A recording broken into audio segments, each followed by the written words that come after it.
آپ کو پتہ ہے قیامت کے دن دو قسم کے لوگ ہوں گے. قرآن میں اللہ فرماتا ہے کچھ چہرے وہ ہوں گے جو اس دن سیاہ پڑ جائیں گے اور کچھ چہرے وہ ہوں گے جو اس دن مسرور ہوں گے، چمک رہے ہوں گے. ہم اللہ سے دعا کرتے ہیں کہ قیامت کے دن کا چمکتا چہرہ نصیب فرما. اس دن کی سیاہی، اس دن کی ذلت اور رسوائی سے اللہ ہم سب کو محفوظ فرمائے. مولانا ضیاء الدین مدنی رحمۃ اللہ تعالی کی سیرت بڑی کمال کی ہے. محمد عارف قادری ضیائی یہ ایک شخصیت ہیں اور یہ قطب مدینہ رحمۃ اللہ تعالی کے مرید ہیں. فرماتے 1974 کی بات ہے، میں نے مدینہ منورہ میں مستقل رہائش اختیار کرنے کا ارادہ کر لیا. مدینہ پاک میں کاروبار کا ذریعہ بھی بن گیا. اب جب والدہ سے اجازت لی تو میری والدہ نے کہا کہ نہیں بیٹا آپ واپس آ جائیں اور کسی طریقے سے پاکستان آئیں، مجھے آپ کی یہاں ضرورت ہے. اور والدہ جانتی تھی کہ یہ میرا بیٹا مولانا ضیاء الدین مدنی کا مرید ہے اور ان کے ساتھ ہی رہتا ہے. تو ماں نے سیدی قطب مدینہ کو بھی خط لکھ دیا کہ حضور میرا بیٹا آپ کے پاس آتا ہے، اس کو سمجھائیں اور پاکستان واپس بھیج دیں. مولانا ضیاء الدین مدنی نے عارف صاحب کو بلایا اور بلا کر کہا کہ بیٹا آپ کی والدہ کا خط آیا ہے، گھر سے خط آیا، پڑھو اسے. خط کو پڑھا. خط میں ماں نے یہی لکھا تھا کہ بیٹا واپس آ جاؤ. کہا حضور ماں تو کہہ رہی ہے مگر میرا مدینہ چھوڑنے کو جی نہیں چاہتا ہے. ماں مانی جائے گی، بس میرا جی نہیں چاہتا کہ میں مدینہ چھوڑ کر جاؤں. سیدی قطب مدینہ فرماتے بیٹا ماں کا حکم مانو اور واپس جاؤ، اللہ خیر کرے گا. آپ نے کہا حضور بس مجھے اجازت دے دیں، میں ماں کو منا لوں گا، وہ تھوڑا عرصہ روئے گی پھر مان جائے گی، مگر مجھے مدینے میں رہنے دیں. حضرت قطب مدینہ رضی اللہ تعالیٰ عنہ نے اب جلال میں آ کر فرمایا چلے جاؤ، والدہ کا حکم مانو، تم انشاءاللہ مدینہ طیبہ آؤ گے اور یہیں رہو گے. کہتے میں پیر صاحب کا بھی حکم آ گیا، والدہ کا بھی حکم تھا.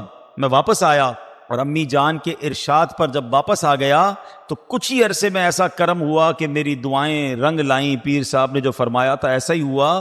پھر مدینے جانا نصیب بھی ہوا اور مدینے ہی میں میرا قیام ہو گیا. عاشق مصطفیٰ ضیاء الدین زاہد و پارسا، ضیاء الدین جام عشق نبی کے پلا مجھے، مست و بے خود بنا ضیاء الدین.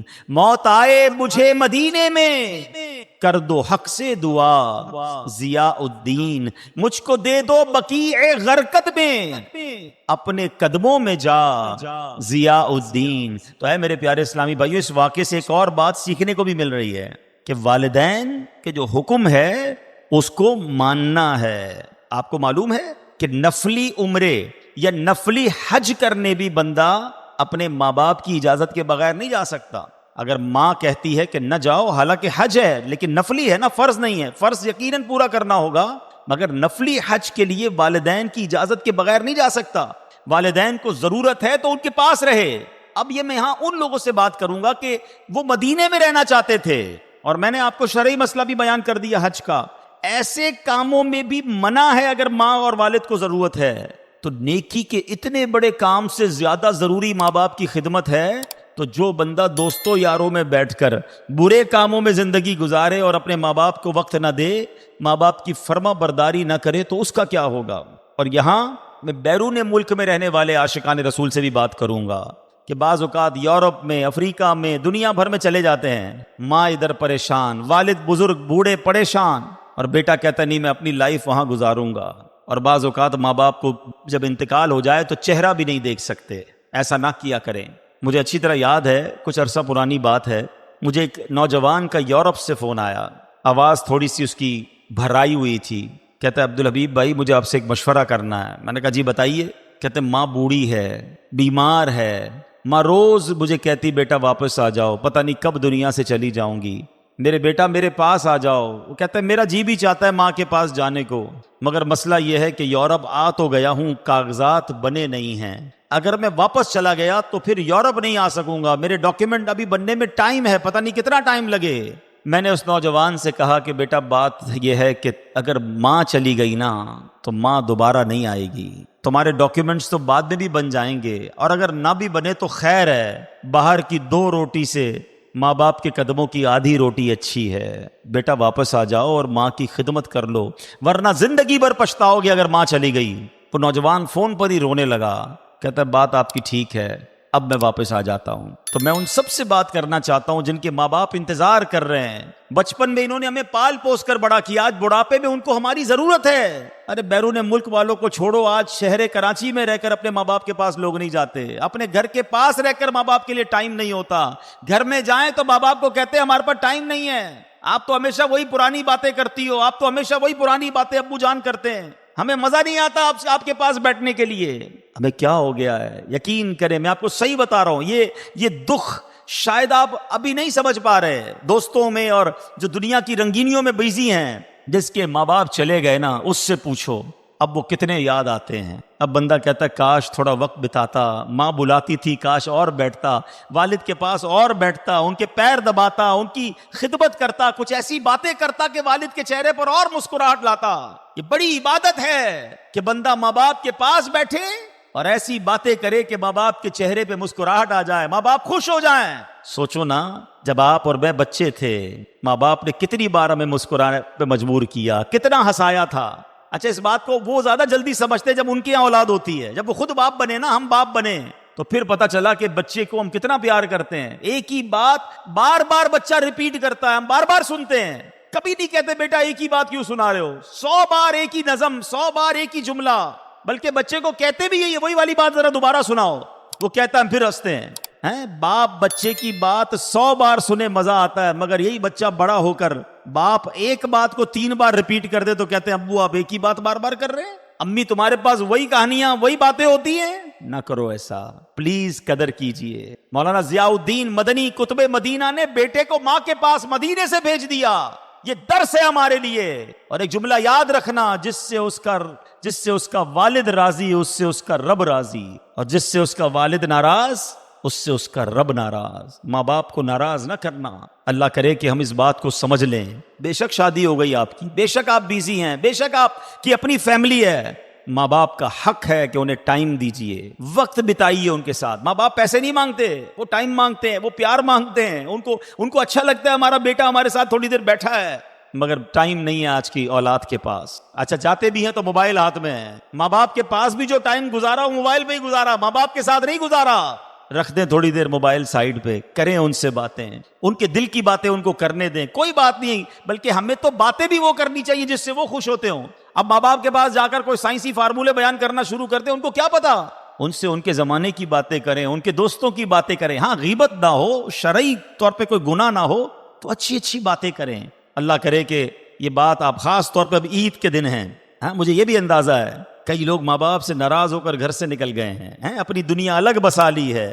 میں ابھی پچھلے دنوں پنجاب گیا، کروڑ پتی فیملی، بہت بڑی فیملی، میں شہر کا نام نہیں لوں گا، بہت اللہ نے نوازا ہے ان کو، میرے پاس آنسوؤں سے رونے لگے، کہتے ہیں میرے بیٹے نے، میں نے اپنے بیٹے کی شادی کروائی، بڑے ارمانوں سے شادی کروائی، شادی کروانے کے بعد پتہ نہیں بہو نے کیا بچے کو سمجھایا کہ بیٹا گھر چھوڑ کر چلا گیا۔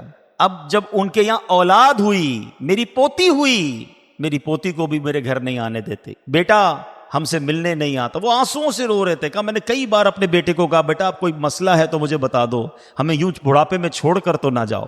میں یہ سمجھتا ہوں بعض اوقات ماں باپ کا بھی قصور ہوتا ہے، لیکن وہ ہیں تو ہمارے ماں باپ نا، انہیں دکھ تو نہ دیں، بڑھاپے میں تو دکھ نہ دیں۔ تو اے میرے پیارے اسلامی بھائیوں، شادی کے بعد بھی ماں باپ کو چھوڑ کے نہیں جانا۔ میں یہاں ماں باپ سے بھی گزارش کر لیتا ہوں، کیونکہ عید کے دن ہیں، آپ نے بھی ہو سکتا ہے سختیاں کی ہوں گی، آپ نے بھی ہو سکتا ہے اپنے بچوں کو گھر سے نکال دیا ہوگا، نہ کریں ایسا۔ تھوڑی سی زندگی ہے، خوشیوں کے ساتھ جئیں، گھر جوڑ کے جئیں، توڑ کے کب تک جیو گے؟ آپ اسے معاف کر دیں۔ بیٹے سے بھی گزارش ہے چلا جائے، ماں باپ کے پیر پکڑ لے، کتنی ناراض کیوں نہ ہو، جب آپ پیر پکڑ لیں گے تو وہ بھی معاف کر دیں گے۔ اللہ کرے ہمارے گھر مل جائیں، ہم محبتوں کے ساتھ رہیں، پیار کے ساتھ رہیں۔ کبھی زندگی میں ایسا کام مت کرنا کہ ماں باپ کے دل دکھ جائیں، کیونکہ ان کے دل دکھ گئے نا، اور اگر وہ خدا نہ خواستہ تم سے ناراض دنیا سے چلے گئے، پھر ساری زندگی پچھتاؤ گے کہ کاش میں انہیں منا لیتا، میں ان کو راضی کر لیتا۔ تو بہرحال سیدی قطب مدینہ رحمت اللہ تعالی علیہ کی بات ہو رہی ہے، اور اللہ والوں کی زبان سے کوئی بات نکل جائے نا، اللہ اسے پوری فرما دیتا ہے۔ اللہ والوں کی بڑی شان ہوتی ہے۔ بخاری شریف کی حدیث ہے، لمبی حدیث ہے، اس کا ایک حصہ یہ ہے، سرکار دو عالم علیہ الصلوۃ والسلام نے فرمایا من عادى لي وليا فقط آذنتہ بالحرب، جو میرے کسی ولی سے دشمنی رکھتا ہے میں اس سے اعلان جنگ کر دیتا ہوں، میں اس سے اعلان جنگ دیتا ہوں، یعنی رب اس سے جنگ کا اعلان فرماتا ہے۔ مجھے ایک بات بتاؤ، اللہ سے جنگ کر کے کوئی جیتا ہے؟ بربادی ہونا ہے نا، تو کسی اللہ کے ولی سے دشمنی نہیں کرنی ہے۔ اب آپ کہیں ہم تو اللہ کے ولیوں سے دشمنی نہیں کرتے، کچھ بدبخت تو وہ ہیں جو مزارات میں اولیاء چلے گئے ان کی گستاخیاں کر رہے ہیں، مگر ہمیں یہ تو نہیں پتا نا کہ دنیا میں اس وقت کون کون ولی ہے۔ بات ذرا سمجھیے گا، بڑی باریک بات ہے۔ اس وقت ماشاءاللہ جامع مسجد کلثوم نام ہے مسجد کا، ہم جامع مسجد کلثوم میں موجود ہیں، شاہ فیصل کالونی میں، ماشاءاللہ کتنی بڑی تعداد میں اسلامی بھائی ہیں۔ ہمیں کیا پتا اس میں کون کون اللہ کا ولی ہے؟ اللہ نے اپنے ولیوں کو اپنے بندوں میں چھپا کے رکھا ہے، ہمیں نہیں پتا کہ آج ہمارے ساتھ جو بیٹھا ہے کاندھے سے کاندھا ملا کر، جس کے ساتھ ہم نماز پڑھ رہے ہیں، یا جناب آتے آتے جو مسجد کے باہر خادم کھڑا ہے، ہمیں نہیں پتا اس وقت مجمع میں کون کون اللہ کا ولی ہے۔ تو اللہ کے ولی سے دشمنی، اللہ جنگ کا اعلان کر رہا ہے تو ڈرنا ہے نا۔ اس کا مطلب یہ ہوا کہ ہمیں پھر سب سے ادب سے پیش آنا ہے، سب سے محبت سے پیش آنا ہے، کیونکہ اگر کسی اللہ کے ولی کی گستاخی ہو گئی تو پھر بربادی ہے۔ وہ واقعہ مجھے یاد آیا، امیر علیہ سنت نے اپنی پرانی فیضان سنت میں واقعہ لکھا تھا کہ ایک اللہ والے تھے، بڑے بزرگ تھے، کہیں سے جا رہے تھے، تو ایک بری عورت اپنے دوست کے ساتھ برے تعلقات رکھنے والی ایک جگہ بیٹھی تھی، اور وہ بزرگ، بارش کا وقت تھا تو ان کے پیر پانی پہ پڑا، چھینٹے اڑے اور اس جو غلط عورت تھی اس کے کپڑے پہ پڑ گئے۔ اب جو اس کا یار تھا اس کو بڑا غصہ آیا، نیچے اترا اور بزرگ کو چانٹا مار دیا۔ انہوں نے یا اللہ تیری مرضی، یا اللہ تیرا شکر کہا اور آگے چلے گئے۔ تھوڑا آگے گئے تو ایک حلوائی کی دکان تھی، وہ جانتا تھا یہ اللہ کے بڑے نیک بندے، کہا حضرت آئیے بارش کا سیزن ہے، یہ ذرا تھوڑا سا دودھ کا گرم پیالہ پیجئے۔ تو اللہ کے ولی کہتے ہیں اللہ تیری بھی شان ہے، کہیں تھپڑ لگتی ہے، کہیں دودھ پلاتا ہے، تیری رضا پر میں راضی ہوں۔ تھوڑی دیر ہوئی تو وہ جو بندہ جس نے حضرت کو تھپڑ مارا تھا نا، وہ اس منڈیر سے گرا اور گر کر مر گیا۔ تو لوگوں نے کہا حضرت آپ نے کیا اس کے لیے بد دعا کی تھی جس نے آپ کو چانٹا مارا، وہ گر کے مر گیا؟ تو حضرت نے بڑا پیارا جواب دی، کہا جب اس عورت کے کپڑوں پر چھینٹے پڑے تو اس کے دوست نے مجھ سے بدلہ لیا اور تماچا مارا ہے، مجھے چانٹا مارا۔ جب مجھے چانٹا مار کر تکلیف پہنچائی تو پھر میرے دوست نے، رب نے بدلہ لے لی۔ اللہ کے ولی اللہ کے دوست ہوتے ہیں، اگر ان کی شان میں گستاخی ہو گئی تو برباد ہونے میں ٹائم نہیں لگے گا۔ تو ہمیں اللہ کے بندوں سے عزت سے پیش آنا ہے، پیار سے بات کرنی ہے۔ تو سبحان اللہ۔ اور پھر اسی حدیث کا اگلا حصہ ہے وَإِن سَأَلَنِي لَأُعْطِيَنَّهُ، اگر وہ اللہ کا ولی مجھ سے مانگے تو میں اللہ ضرور بضرور اسے عطا کرتا ہوں۔ مولانا ضیاء الدین مدنی نے کیا کہا تھا؟ تم جاؤ گے پھر واپس آؤ گے اور یہیں رہو گے۔ ایسا ہی ہوا، کہتے میں واپس بھی پہنچ گیا، وہاں مسکن بھی بن گیا۔ تو اللہ والوں کی زبان سے نکل جائے پھر رب اسے پورا فرما دیتا ہے۔ تو ہمیں اللہ والوں سے محبت کرنی ہے، اللہ کے نیک لوگوں سے دوستی کرنی ہے۔ اب آئیے کتب مدینہ مولانا ضیاء الدین مدنی رحمۃ اللہ تعالی علیہ کا کچھ تعارف بھی سن لیتے ہیں۔ آپ کی ولادت 1877 سنہ ہجری میں ہوئی۔ سیال کوٹ آپ کا آبائی شہر ہے، آپ کا پیدائشی نام احمد مختار ہے، آپ کے دادا جان نے آپ کا نام ضیاء الدین رکھا۔ آپ مسلمانوں کے پہلے خلیفہ حضرت ابوبکر صدیق رضی اللہ تعالیٰ عنہ کی اولاد سے ہیں۔ آپ کا خاندان علماء اور صوفیہ کا گھرانہ تھا۔ آپ کے آباء و اجداد میں شیخ عبداللہ قادری رحمۃ اللہ تعالیٰ علیہ صاحب کرامت ولی تھے۔ تقریباً 16ویں صدی عیسوی میں ہجرت کر کے مدینہ منورہ چلے گئے۔ اسی میں شیخ عبد الحلیم قادری بھی آپ کے آباء و اجداد میں سے ہیں۔ یہ بھی بڑے باکمال عالم و صوفی تھے۔ سیدی قطب مدینہ اولیاء کرام سے بہت ہی محبت فرمایا کرتے، خود فرماتے ہیں میرے آباء و اجداد تمام ہی قادری یعنی غوث پاک کے مرید تھے۔ قطب مدینہ کی عادت تھی کہ حضور غوث پاک رحمت اللہ تعالی کا نام سنتے تو ادب سے سر جھکایا کرتے۔ سیدی قطب مدینہ رحمت اللہ تعالی علیہ نے دورہ حدیث شریف یعنی عالم کورس کی تکمیل پیلی بھیت ہند سے کی۔ آپ کی دستار بندی سبحان اللہ، پتہ ہے آپ کے سر پر امامہ کس نے باندھا؟ سیدی اعلیٰ حضرت امام اہل سنت نے آپ کے سر پر امامہ باندھا تھا۔ اعلیٰ حضرت کے آپ خلیفہ بھی ہیں، اور 18 سال کی عمر مبارک میں اعلیٰ حضرت نے آپ کو خلافت عطا فرمائی۔ کلی ہیں گلستان غوث الورا کی، کلی ہیں گلستان غوث الورا کی، یہ باغ رضا کے گلے خوش نما ہیں۔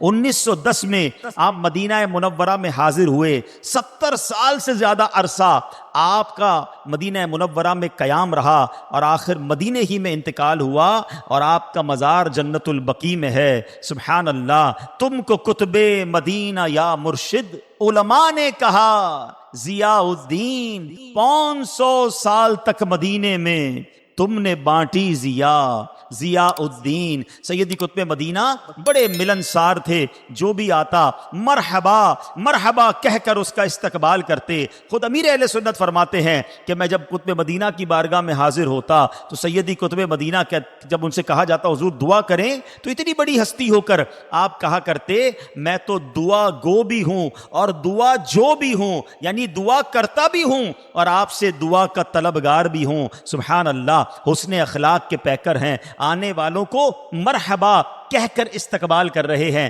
یہ بھی ہماری تربیت ہے۔ بعض اوقات ہم کہیں بیٹھے ہوتے ہیں، کوئی آتا ہے، نہ مسکراتے ہیں، نہ کھڑے ہو کر استقبال کرتے ہیں، نہ جناب اسے ویلکم کرتے ہیں۔ نہیں، سنت یہ ہے، ادب بھی یہ ہے، اور جس کو کہیں کہ اخلاق بھی یہ ہے کہ آنے والے کو پتہ چلے کہ میرے آنے کا نوٹس لیا گیا ہے، میرے آنے پر کوئی خوشی ہوئی ہے۔ تو ایسا نہیں ہونا چاہیے، اچھے انداز سے استقبال کرنا چاہیے۔ حضرت جریر بن عبداللہ رضی اللہ تعالیٰ عنہ صحابی ہیں، آپ ایک مرتبہ بارگاہ رسالت میں حاضر ہوئے، نبی کریم علیہ الصلوۃ والسلام گھر پر تھے، بہت سارے صحابہ بھی حاضر تھے، گھر میں بیٹھنے کی جگہ نہیں تھی۔ حضرت جریر دروازے کے باہر ہی بیٹھ گئے، حضرت جریر بن عبداللہ دروازے کے باہر ہی بیٹھ گئے۔ نبی پاک علیہ الصلوۃ والسلام نے دیکھا تو دریائے کرم جوش میں آیا، میرے آقا نے اپنی چادر مبارک اٹھائی، حضرت جریر کو دی، فرمایا اے جریر چادر بچھاؤ اور اس پر بیٹھ جاؤ۔ اب وہ تو صحابی تھے، سرکار کی چادر پر کہاں بیٹھنا تھا، انہوں نے تبرک لی، چادر کو چوما، سر پہ لگایا، لیکن نبی پاک کا اخلاق دیکھیں، ہیں اپنے صحابی کے لیے اپنی چادر پیش کر رہے ہیں۔ ہمارا حال کیا ہوتا ہے، مجھے دری پہ جگہ مل جائے، مجھے پنکھے کے نیچے جگہ مل جائے، مجھے ذرا اچھی جگہ مل جائے، کہیں میری جگہ پہ کوئی اور نہ بیٹھ جائے۔ مسجدوں میں بھی یہ معاملات چل رہے ہوتے ہیں، تو ایسا نہ کیا کریں، ایثار کیا کریں، اور بھائیوں کو بھی بھلا ہو جائے، ان کے لیے بھی آسانی ہو جائے۔ جو دوسروں کے لیے آسانی کرتا ہے، جو دوسروں کے لیے اچھا کرتا ہے، اللہ اس کے کام اچھے کر دیتا ہے۔ میرے آقا کے اخلاق کریمہ کیسے، ایک مرتبہ قبیلہ دوس وہاں سے 400 افراد تشریف لائے، نبی پاک نے جب ان کے پاس وہ آئے کیسے استقبال فرمایا، موتیوں جیسے الفاظ تو سنو۔ نبی پاک فرما رہے ہیں مرحباً احسن الناس وجوہاً واطیبہ افواہاً واعظمہ ابانا، خوش آمدید، کتنے اچھے چہروں والے، پاکیزہ منہ والے اور امانت داری میں بہت عظمت والے لوگ آئے ہیں۔ آنے والوں کی تعریف فرما رہے ہیں۔ ایک بار ام ہانی رضی اللہ تعالیٰ عنہ یہ نبی پاک کی بارگاہ میں آتی ہیں، آقا فرماتے مرحباً بام ہانی، یعنی ام ہانی کو خوش آمدید، اللہ کے حبیب ہیں، آنے والے کو مرحبا کہہ کر پکار رہے ہیں، تعریف کر کے ویلکم کر رہے ہیں، چادر بچھا کر ویلکم کر رہے ہیں، اور ہم ٹس سے مس نہیں ہوتے، اب بیٹھ جاؤ، بس بیٹھ جاؤ، آگے بھائی بیٹھ جاؤ۔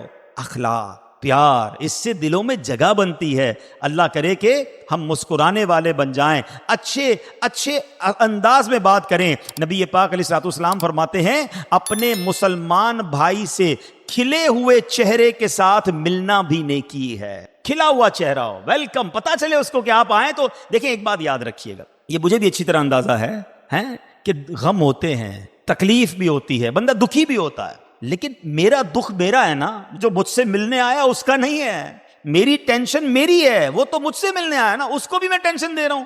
ایسا منہ تربوز کی طرح بنا کے رکھا ہوا ہے، بھائی پتہ نہیں کتنا پریشان ہوں، اس کو کیا پتا آپ کیوں پریشان ہیں، اور اس کو بتانا بھی کیوں ہے۔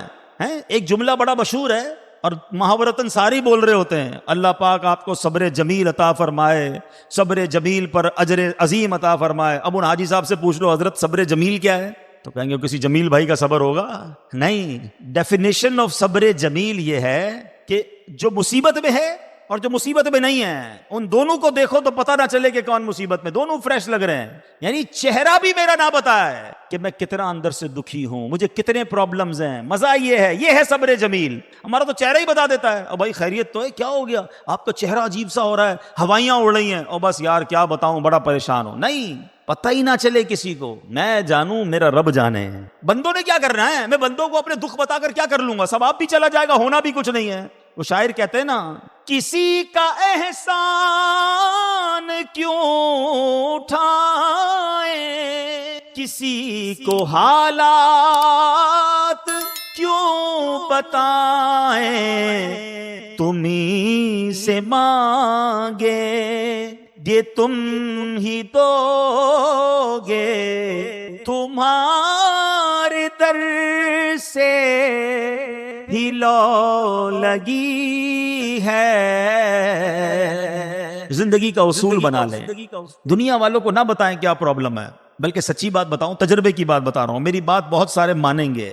ہم جب دنیا والوں کو اپنے دکھ بتاتے ہیں نا، بعض لوگ مزے لیتے ہیں، مدد کوئی نہیں کرتا، انجوائے کرتے ہیں. اچھا یہ بھی پرابلم ہے، یہ بھی مشکل ہے، اچھا ہمارے سامنے ہمارے بنیں گے اور باہر جا کے بتائیں گے بھائی اس کا تو یہ پرابلم ہے، یہ آیا تھا میرے پاس اپنا مسئلہ حل کرانے، اس کا تو یہ مسئلہ ہے. یعنی ہماری پرابلم سے انجوائے کر رہے ہیں. میں کیوں بتاؤں کسی کو بھائی، کوئی کچھ کرتا نہیں. شاعر لکھتے ہیں نا، دنیا والے تو زخم دیتے ہیں، دنیا والے تو زخم دیتے ہیں، زخمی دل کی دوا مدینہ ہے، زخمی دل کی دوا مدینہ.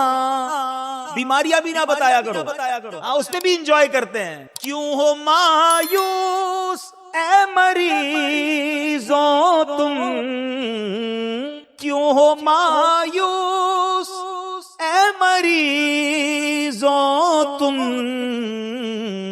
آؤ دارو شفا مدینہ ہے، آؤ دارو شف. تو آقا سے عرض کریں نا، اللہ اور اس کے حبیب سے عرض کریں، ادھر سے کرم ہونا ہے. تو کیا خوبصورت بات کہ ہمیں اچھے چہرے سے ملنا ہے، خوش دلی سے ملا کرو. اور یہاں ایک اور بات چلو آپ کو کام آئے گی. ہمیں پرابلم ایک اور بھی ہے، جب ہم دکھی ہوتے ہیں نا اور کوئی مسکراتا ملتا ہے، کوئی فریش نظر آتا ہے، تو ہمیں اصولاً تو خوش ہونا چاہیے کہ چلو اللہ نے اس کو چمکتا چہرہ فریش. لیکن لوگ اس کو نیگیٹو کیا لیتے ہیں، یار میں اتنا دکھی ہوں، یہ اتنا خوش کیوں ہے.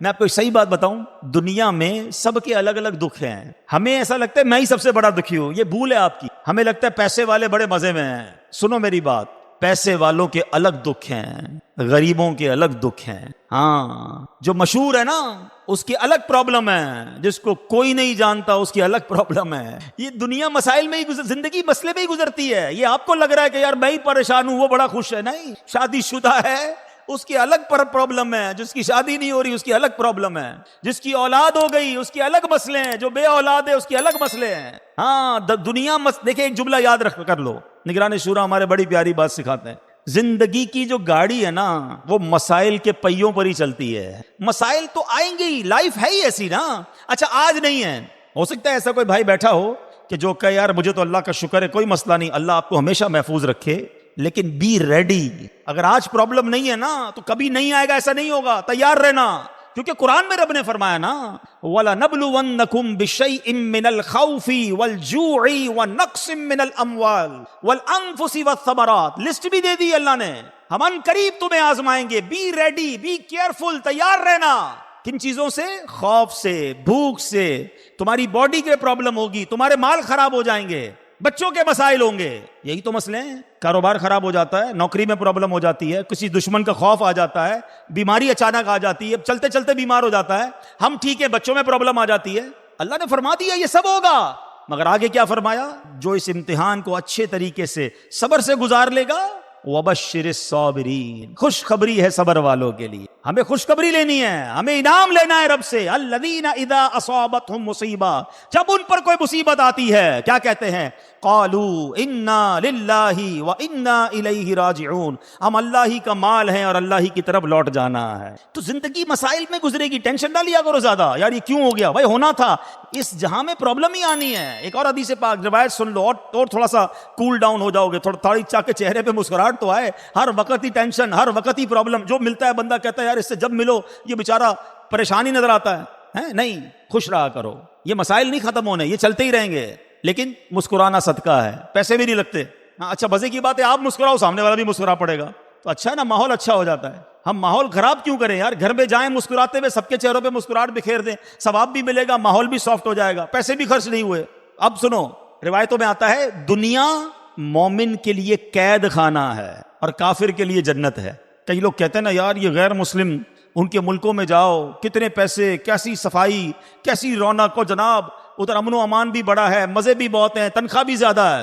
ہاں تہاڈی مرضی ہے، حدیث پاک میں تو فرما دیا ہے کافر کے لیے جنت ہے دنیا، مومن کے لیے قید خانہ ہے. مگر پھر آگے کیا فرمایا؟ آخرت مومن کے لیے جنت ہے، کافر کے لیے قید خانہ ہے. اب آپ سوچ لو 60-70 سال موج کرنی ہے یا نہ ختم ہونے والی جنت میں جانا ہے جس کی کوئی ایکسپائری ڈیٹ ہی نہیں ہے. قرآن کہتا ہے تو جنت میں چلے جائیں گے نا، ہم فیہا خالدون، ہمیشہ ہمیشہ اس میں رہیں گے. تو ہم اللہ سے دعا کرتے ہیں اللہ یہ دنیا کی زندگی عافیت، صبر اور شکر کے ساتھ گزروا دے اور جنت میں ہمیں بلا حساب داخلہ نصیب فرما. تو جب بھی ملیں خوشگوار طریقے سے. یہ حدیث پھر سن لو کہ اپنے مسلمان بھائی سے کھلے ہوئے چہرے کے ساتھ ملنا بھی نیکی ہے. تو انشاءاللہ اگر آپ ملنسار بن جائیں گے نا، لوگ آپ سے ملنا پسند کریں گے، لوگ آپ کے قریب. اگر اب آپ دین کا کام کرنا چاہتے ہیں، چلیں اس کو اور ملٹیپلائی کر دوں، بات اب ختم کرتا ہوں، ٹائم کافی ہو گیا، کہ اگر آپ مبلغ ہیں، اگر آپ چاہتے ہیں کہ لوگ آپ کی بات سنیں، آپ کا بیان سنیں، آپ سے قریب آئیں، دین کی باتیں سیکھیں، تو پھر تو آپ کو اور مسکراہٹ چہرے پہ لانی چاہیے، اور اچھے انداز، گرم جوشی سے، پیار سے ملنا چاہیے. کیونکہ آپ کے قریب آئیں گے تو آپ کی بات سنیں گے نا. آپ کے قریب ہی نہیں آنا چاہتا کوئی. کچھ لوگ شکایت کرتے ہیں یار مجھ سے لوگ ملتے نہیں ہیں، سب سے ملتے مجھ سے نہیں ملتے. تو آپ چیک کر لیں پرابلم آپ میں ہی ہے. آپ خود ہی تو جواب دے رہے ہیں وہ سب سے مل رہے ہیں، پرابلم ان میں ہوتی تو وہ کسی سے بھی نہ ملتے نا. لوگ دوسروں سے ملتے، مجھ سے نہیں ملتے. کچھ لوگ کہتے ہیں سب کی دوستیاں ہوتی، میرا کوئی دوست نہیں بنتا. تو حضرت آپ پھر اپنے آپ کو چیک کر لیں، there is something wrong in you. کچھ لوگوں کی طبیعت میں کانٹے ہوتے ہیں، ہاں ان کو پتہ بھی نہیں ہوتا بعض اوقات. کچھ لوگ پھول برساتے ہیں، ملو تو مزہ آ جاتا ہے، طبیعت خوش ہو جاتی ہے، فریش ہو جاتا ہے بندہ. یار کیا ملاقات تھی یار، ملاقات سے آدھا غم ہی دور ہو گیا، ٹینشن ہی دور ہو گئی. مبلغ ایسا ہونا چاہیے، مسلمان ایسا ہونا چاہیے کہ اس سے ملو تو طبیعت خوش ہو جائے. اور کچھ ایسے ہوتے ہیں جن کو جو جب چاہے کانٹا ہی چبو دیں گے، کوئی نہ کوئی طنز کریں گے. ملاقات ہوگی اور بھائی کیسے ہیں یار، یہ کیسا ہی ماما پہنا ہے یار، کپڑے تو ڈھنگ کے پہن لیا کرو، ابھی تک چپل چینج نہیں کیے. اب بندہ کا یار سلام کرنے آیا تھا یا انسپیکشن کروانے آیا ہوں؟ ان کا کام ہی ہے، آپ ان کو گھر پہ دعوت پہ بلا لیں، ہیں گھر میں آ کر گھر کی برائیاں شروع کر دیں گے. یار وہی صوفے پرانے ہیں، پنکھا تو نیا لگا لیتے، ابھی تک کلر نہیں کروایا، یہ پھٹیچر گاڑی ہے. ایسے لوگوں کو پھر بعد میں کوئی مہمان بھی نہیں بناتا ہے کہ یار اس کو بلا کے ٹینشن ہی لینی ہے. ایسے مت بننا. طنز کرنے والا، ٹونٹ کرنے والا، ہیں تکلیف پہنچانے والے کے دوست نہیں ہوتے، وہ اکیلا رہ جاتا ہے. اگر آپ کو فیل ہوتا ہے نا کہ لوگ میرے قریب نہیں آتے تو چیک یور سیلف، کوئی پرابلم ہے. ہیں لوگوں کو مزہ نہیں آتا آپ سے بات کرنے میں، ایسے بن جاؤ کہ لوگ بیٹھنا چاہیں آپ کے پاس، ہیں ان کو آپ سے ملاقات کا جی چاہے. وہ کہتے ہیں نا مقناطیس، مبلغ جو ہوتا ہے نا اچھا مسلمان، حسن اخلاق کا پیکر، وہ مقناطیس کی طرح ہوتا ہے، میگنیٹ. لوگ اس سے آپ مقناطیس کو رکھیں چیزیں چپک جاتی ہے نا، چیزیں قریب سے آ کے لوہے کی تمام چیزیں چپک جائیں گی. حسن اخلاق کا پیکر مقناطیسی قوت رکھتا ہے، لوگ اس سے آ کر ملنا چاہتے ہیں، قریب آنا چاہتے ہیں. مگر کچھ لوگ پتہ ہے کیسے ہوتے ہیں، وہ مقناطیس کی جو الٹی والی سائڈ نہیں ہوتی ہے، بچپن میں کھیلتے تھے ہم بھی نا، پہلے یوں کرتے تو سب آ کے چپک جاتی تھی چیزیں، پھر الٹا کرتے چیزیں بھاگنے لگ جاتی تھی. تو کچھ لوگ مقناطیس ہیں مگر وہ الٹی والی سائڈ ہے، سیدھی والی نہیں ہے. تو مسلمان اس نے اخلاق کا پیکر ہوتا ہے، لوگ آپ کے قریب آئیں، بیٹھیں، باتیں سنیں، پھر اس کا دیکھیں انشاءاللہ اس کے لیے. اچھا ایسے ہی آخری بات اور کر دیتا ہوں، چلو فیملی کے لیے بھی. کچھ لوگ گھر میں جاتے ہیں، ذرا چیک کرنا میں کون سے والا مقناطیس ہوں، میگنیٹ کی فرنٹ سائڈ ہوں یا بیک سائڈ ہوں.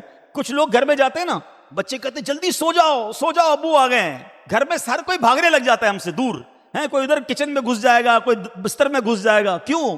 پتہ ہے انہوں نے جا کر سب کی کلاس ہی لینی ہے، ہیں جاتے ہی سب کو لیکچر دینا ہے، سب کو ڈانٹنا ہے، سب گھبرا جاتے ہیں گھر میں جا کر. تو سمجھ جاؤ یہ میگنیٹ کی الٹی والی سائڈ ہے. اچھا کچھ والد ایسے ہوتے ہیں جیسے ہی گھر میں جائیں بچے دوڑتے ہوئے آتے ہیں، ابو آ گئے ابو آ گئے ہیں، کوئی کاندھے پہ چڑھ جاتا ہے، کوئی گود میں آ جاتا ہے.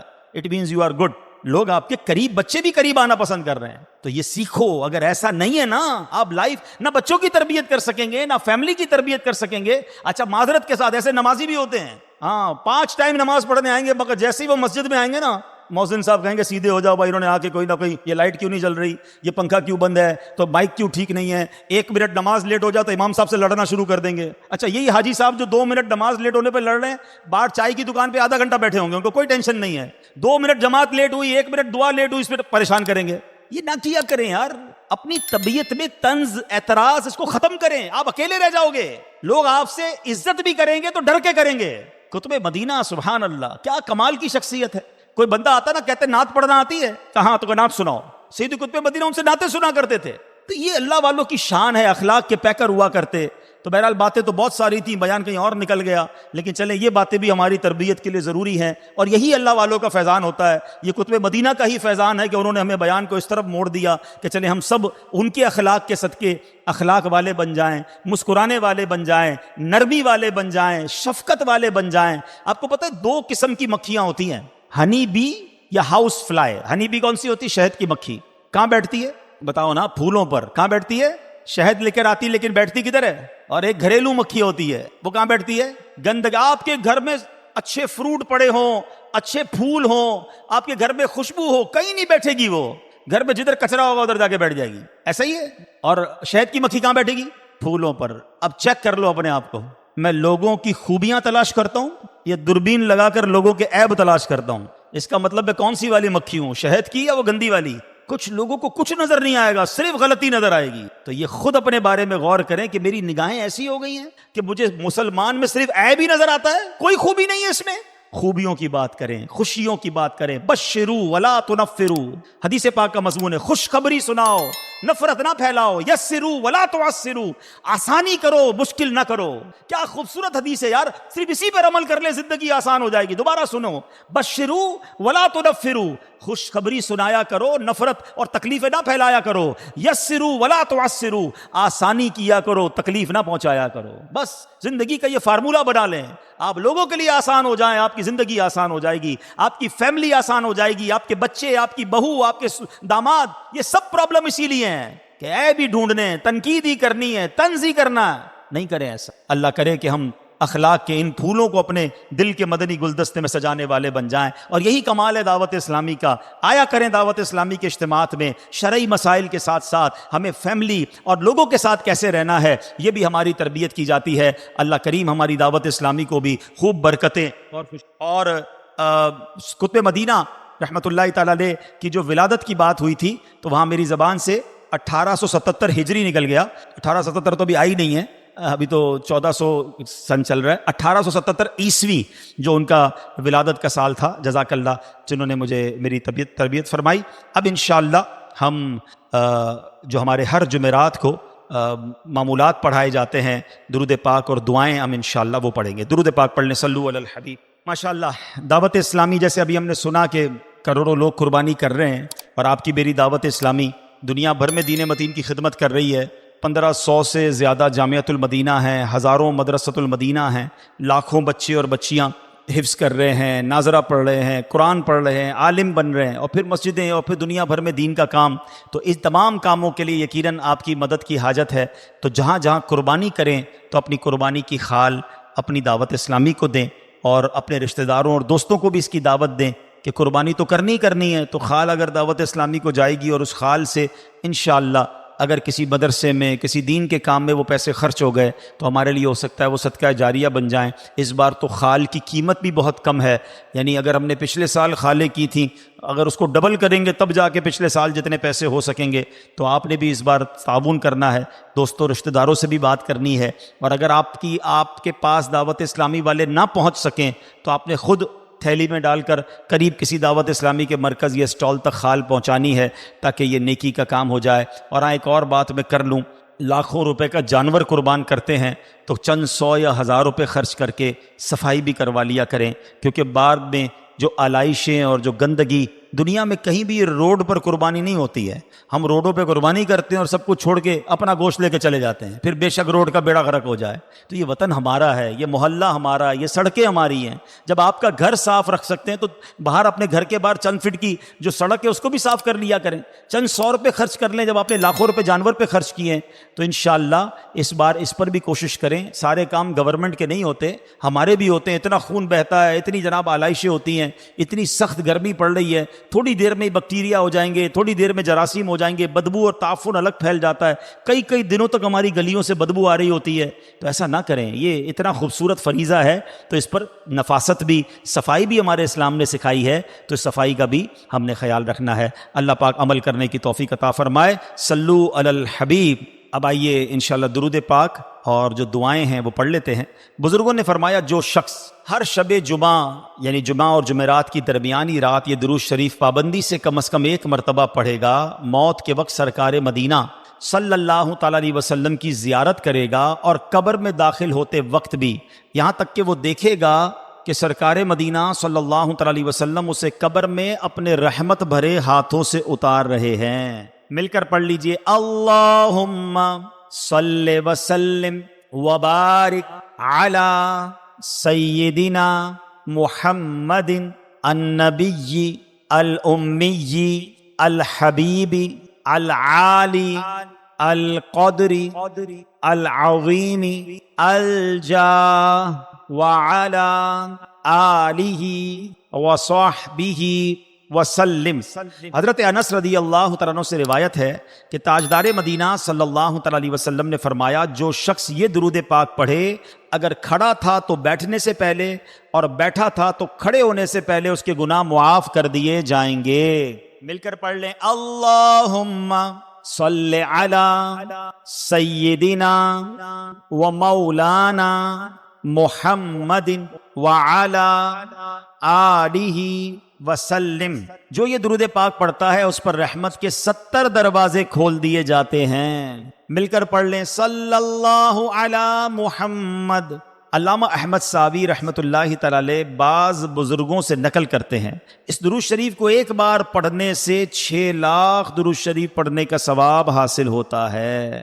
مل کر پڑھ لیں، اللہم صلی علی سیدنا محمد عدد ما فی علم اللہ صلاة دائمتا بدوام ملک اللہ۔